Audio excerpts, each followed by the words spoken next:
Hey everyone, welcome to today's video on gluing up tabletops. If you follow me on Instagram, you know that my most popular item are kitchen and dining tables. And the most consistent compliment I will get on everything that I post is regarding how clean, flat, or seamless my tops are. And I'll get a lot of questions about how do I get them to look like that.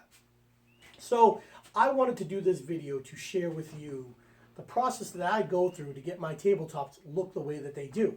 And if you're making a kitchen or dining table, let's face it, the most important thing is the top. It is going to be the first thing that people see. So you really want to take your time to get every detail right on the tabletop because that's what's going to stick out. It's going to be the first thing that grabs their eye. So right here, I've got 6 boards, and I'm just doing a dry fit. And on each board, the first thing that I've done is because I don't have a joiner that is wide enough to originally just flatten these boards, I do run them through the planer 4 times. Very, very light passes. Hardly taking anything off. But what it does do is it helps knock off a lot of high spots. And I'll run it through, then immediately flip the board and run it through again without adjusting the depth. And I'll do that 4 times, say, maybe 5. And what it does is, even though it doesn't flatten the board, it helps give it a truer surface to work with. And that's the best that I can ask for since I don't have a joiner to flatten it, perfectly to start. So after I run it through the planer a couple times to get a nice clean surface, I will then take it to my joiner and put a nice clean 90-degree edge on each board. And then from there, I use my track saw to cut it to final width. You can use your table saw, but again, just make sure you're at a perfect 90 degrees. And that's the key to getting tight seams, is to make sure that you have good, crisp 90-degree angles on all your boards. So once you've done that, the next thing that I do is figure out my orientation. And it's just not as simple as just throwing 6 boards down and putting them together. It's checking out the grain pattern, looking at slight color differences, and arranging them in a way that you think is going to look the best. Again, this is going to be the first thing your client sees. So take your time and get it right. Mix and match and see. So I try my best to line up different grains, and it helps with the seamless look when it's glued together. So now that I've done that here, I've numbered each board 1 through 6 as I'm doing the dry run here. And now I'm going to start getting ready for the dominoes. Now, you do not need the dominoes to do a nice tabletop. You can use biscuits, you can use dowels, or you can use nothing and just use straight glue. Remember, that's all they used to use a long time ago anyway. But the key is trying just to keep your surface as close to, level as possible. And that's what the dominoes do. The dominoes really help with the aligning height-wise from board to board. But beyond that, yes, they do offer additional strength. But in the end, I use it specifically just for alignment purposes. But you do not need it. Also, if you're out there, if you're using the dominoes, don't make the mistake and use a million dominoes over the top. It's not necessary. You throw money away. They're really, really expensive. I use 3 dominoes per board. That's it. Couple inches off the edge and 1 in the center. And that's it. And the rest is glue, clamping pressure, and it holds just fine.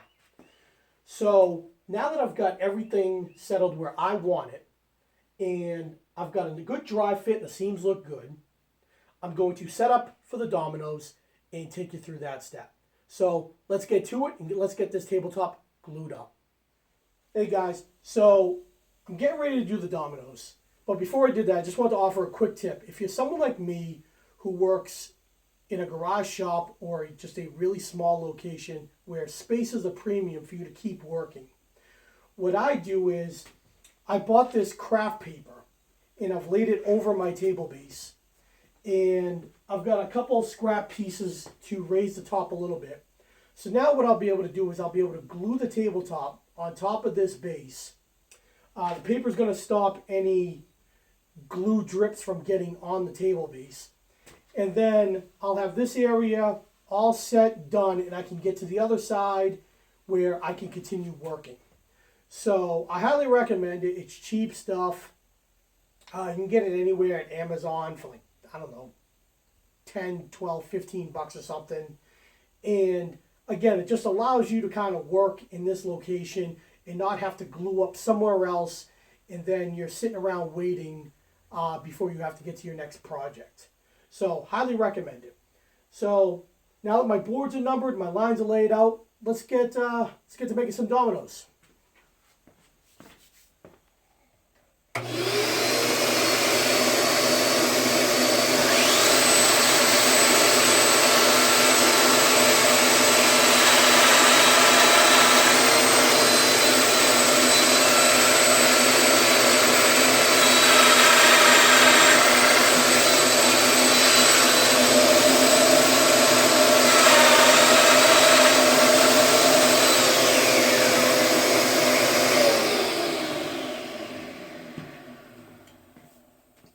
Okay, I'm going to do the rest of the boards and I'll see you on the other side.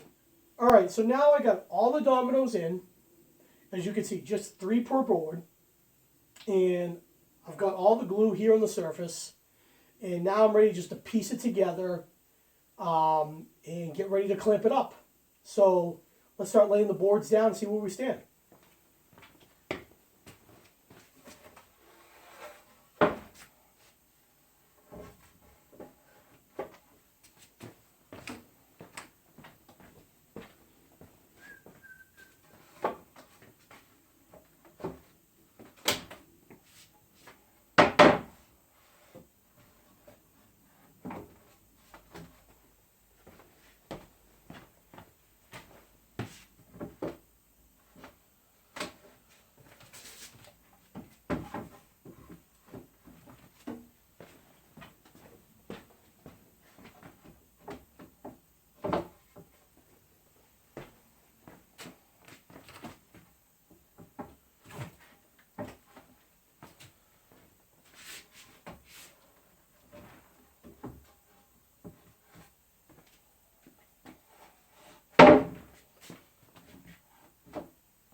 Okay, so now it's all pieced together.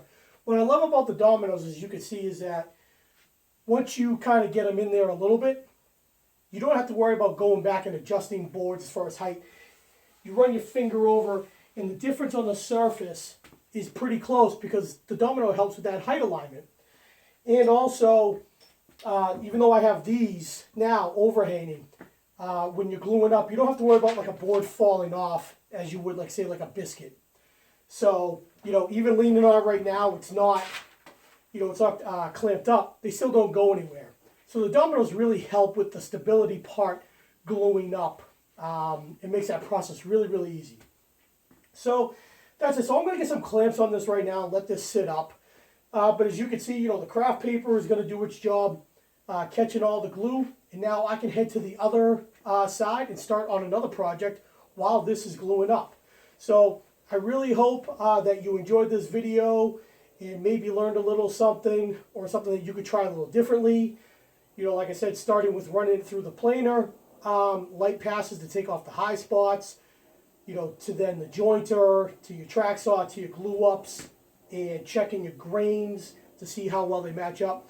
You know, I hope that, you know, maybe you learned a little something and hopefully your tabletop comes out a lot better in your eyes. And hopefully in your clients. So thanks a lot for joining me for this. I appreciate all the feedback, comments, all the messages that you guys sent. So stay tuned for more videos, and we will see you next time. Thanks a lot.